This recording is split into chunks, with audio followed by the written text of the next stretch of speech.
네, 안녕하세요. 구청장 정은호입니다.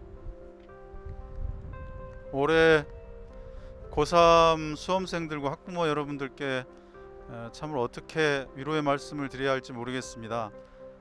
정말 이 학교에서도 제대로 수업이 안 되고, 그렇다고 학원이라든지 또 스터디 룸이라든지 이런 공간에서도 공부할 수도 없는 여건이었고, 그래서 굉장히 어려움을 겪고 있으리라고 생각합니다. 정말로 송구하게 생각하고요. 어떤 말로도 위로가 안 되겠지만 힘내시고 함께 헤쳐나가야 되지 않을까 이렇게 생각합니다. 그래서 성동구에서 오늘 이렇게 드라이브인으로 준비했습니다. 조금이라도 도움이 되시기를 바랍니다. 고맙습니다. 자, 내 아이가 이번 9월 23일부터 지금 여러 가지 고민 많고 자료도 많이 찾으러 다니시고 막 하시잖아요. 그래서 어떻게 하는 게 내 아이한테 올바른 6개 선택을 하는데 도움이 될 것인지 편안하게 그렇게 들으셨으면 좋겠습니다. 우리 성동구 주민들은, 우리 학부모님들은 또 그렇지 않겠지만은 하나씩 하나씩 설명을 들으시면서 이번에 어떻게 수시 전략을 하고 6개 중에서 어디를 갖다 공략할 때 어떤 것을 꼭 알아서 하면 좋겠다, 이렇게 기억을 해 두시면서 보면 좋을 것 같습니다. 저도 지금 성동구에서도 이렇게 드라이브인 수시 설명회가 처음 있듯이 저도 이력 설명회는 처음이에요. 그러니까 코로나19가 이제 여러 가지를 만들고 있는데 성동구 참 애쓰시는 거 보면서 작지만 제가 알고 있는 거 다 알려드리고 가야 되겠다, 이런 생각으로 말씀드리겠습니다.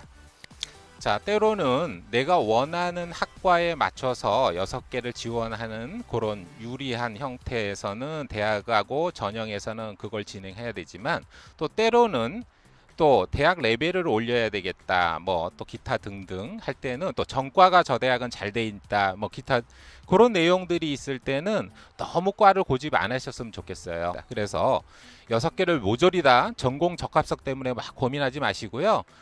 때로는 그 전공 적합성에서 한두 개 대학, 또 두세 개 대학은 탈피하셔서 학교 레벨을 올리시는 걸로 그렇게 지원하셨으면 좋겠다 생각이 들고요. 서울 시내 대부분 대학교가 한 50% 이상, 제가 입학처를 쭉 다녀보니까 전과가 돼요. 그래서 전과가 안 되는 대학은 제가 이따 알려드릴 테니까 그 과를 2학년까지 다니시고 3학년 때 충분히 전과가 돼서 졸업하는데, 내가 원하는 과 졸업하는데 큰 어려움 없으니까 충분히 기억을 해 두시기 바랍니다. 9월 16일 날 이제 두 번째 재수생들하고 이제 시험을 봅니다.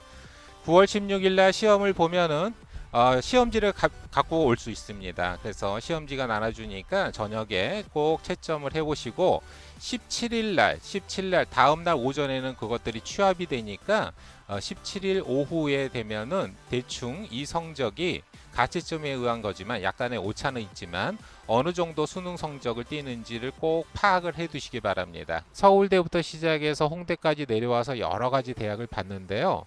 이제 또 많이 이 성동구 주민들이, 학생들이, 또 부모님들이 원하는 학교들이 이 건동홍숙을 중심으로 해서 밑에 국숭세단 쪽의 학교들을 또 많이 생각을 하고 있고, 반대로 또 건동홍숙을 기준으로 윗대학으로 올라가는 학교, 이렇게 좀 양분이 돼 있더라고요. 그래서 그 부분에서 활용을 하시는 데 있어서 국숭세단 쪽에서는 특히 잘 기억을 해 두실 게, 거기는 비슷비슷해요. 여기 가까운, 여기 또 화양리에 있는 세종대 같은 데는 그 교과 전형이 특이하게 수능 등급이 없습니다. 교과 전형이 수능 등급이 없어서 다 대부분 교과 전형이 윗대학부터 쭉 보면은 최저 등급이 다 있거든요. 근데 유일하게 한양대와 더불어서 최저 등급이 없는 교과 전형이 있는 학교가 세종대예요. 그런데 하나 또 기억해 두실 거는요. 이렇게 최저 등급이 없는 학교일수록 교과 전형이 성적이 높습니다. 그래서 전년도 성적 그 홈페이지에서 꼭 확인하실 때 최저 등급 성적이 된다, 그런데 수능은 얘가 안 나온다, 그러면 이 세종대 쪽을 좀 자꾸 공략을 하시면 좋겠고요. 그 다음에 또 지원하실 때 비교과 쪽이 좀 많이 준비가 된 친구들은 아까 말씀드렸지만은 중앙대, 그 다음에 건대, 경희대 쪽을 많이 학종 쪽에서 기억을 해두시면 좋겠다. 이제 그 말씀을 드립니다. 다시 한번 강조하는데요. 자기소개서를 중요시 대학들이 합니다. 그래서 자기소개서 신경 바짝 써서 특히 경희대 지원하시는 분들, 또 그다음에 건국대 지원하시는 분들, 중앙대 지원하시는 분들, 그래서 자기소개서 쪽에 신경을 많이 쓰셔서 어떻게든지 잘 활용할 수 있도록 하시고요. 그 다음에 대학교 내가 원하는 과 쪽에 지원하는 것으로 공략을 하시지, 6개를 다 그렇게 하지 마시고요. 하나나 2개 정도는 조금 더 학교 네임밸류를 보면서 전과가 수월한 학교, 그런 학교 쪽을 좀 공략을 해주셨으면 좋겠다 생각이 듭니다.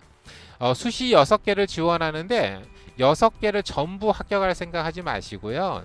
보통 3개, 2개 정도 보통 많이 하시거든요. 그래서 그쪽에 관련돼서 꼭 기억을 해 두시기 바랍니다. 다시 한번 정리를 해 드리는데, 첫 번째 자기소개서 쪽은 신경을 많이 써주시고요. 두 번째 9월 16일까지 학교생활기록부 최대한 독서 쪽, 세특 쪽 업데이트 할 수 있는 한 최대한 업데이트해서 많이 좀 해주시기 바랍니다. 서류형은요, 면접이었기 때문에 확인할 길이 없습니다. 그래서 서류형 같은 경우로 100% 끝나는 곳들은요, 어떻게든지 학생부에 올라가 있는 게 유리합니다. 그래서 잘 어떻게든 지금이라도 책을 읽고 써머리해서 올리시기 바라고요. 기존 관행대로 연세대를 제외한 나머지 전 대학은 학생부 전체 3학년 거다 다 파악합니다. 그러니까 꼭 그것도 기억을 해두시기 바랍니다. 현재 학생들이 고3 학생이 조금 전체적으로 흐름보다 숫자가 적은 건 맞지만, 이렇게 재수라든지 기타 위탁년 애들이 많이 지원함으로 인해서 전체적인 응시자 숫자는 크게 변동이 없다라는 거 꼭 기억해 두시고요.